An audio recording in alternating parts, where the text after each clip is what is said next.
AACO TV.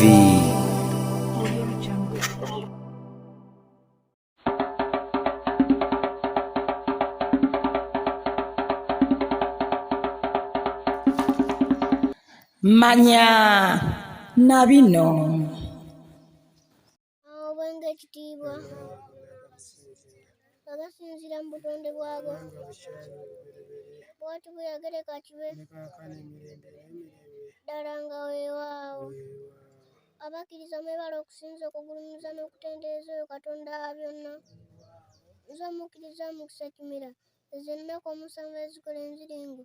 Olunaku olusooka luyitibwa Kiwanuka, olwokubiri Naagawoonye, olwokusatu Lwammunyi, olwokuna Wangu, olwokutaano Kazooba, olwomukaaga Bulamu, olwomusanvu Mukasa.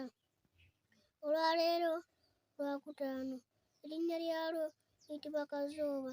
Ennaku z'omwezi ziri nnya. Omwezi ogw'omunaana guyitibwa Mwakanya, omwaka ogw'amakumi abiri ogw'obulungamu era ogw'obukkiriza. Ddala nga weewaawo. Mbagaliza okusiiba obulungi mwenna abakkiriza. Agulumizibwenga Nnyayi Katonda. Awo obwenge ekitiibwa agasinzira mu butonde bwago bw'ati bweyagereka kibe ddala nga weewaawo. Obwenge ekitiibwa bweyagereka kibe ddala nga weewaawo. Bakkiriza mwebale okusinza okugulumiza n'okutendereza Katonda wa byonna. Amannya nze Ssekakalanso Bbuusi, nze bajjukiza ennaku omusanvu ezikola enziringo.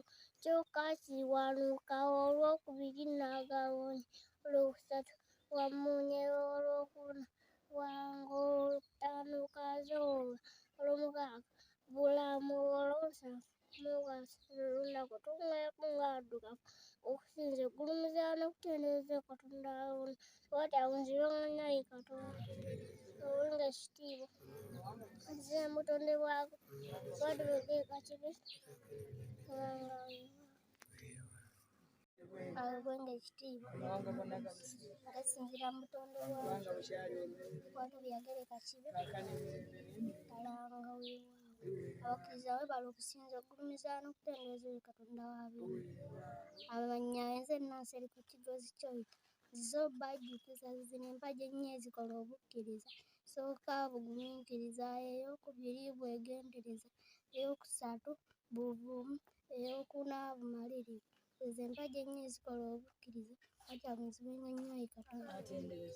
Obwenge ekitiibwa agasinzira mu butonde bwago bw'ati bweyagereka kibe ddala nga weewaawo. Obwenge ekitiibwa gasinzira mu butonde bwago bw'atyo bweyagereka kibe ddala nga weewaawo. Abakkiriza mubala okusinza okugulumiza n'okutendereza Katonda wa byonna. Amannya nze Mubiruuje Bugenda. Abakkiriza anyimiridde mu maaso gammwe okubakaatiriza nti yeeno ensinza Katonda gye yatuwa ffe ng'abaddugavu era tugwanidde tugitambuliremu emirembe n'emirembe. Ddala bw'ati agulumizibwenga Nnyayi Katonda. Obwenge ekitiibwa gasinzira mu butonde bwago bw'atyo bweyagereka kibe ddala nga weewaawo. Oli ku lutimbe lw'abaddugavu abakkiriza Katonda.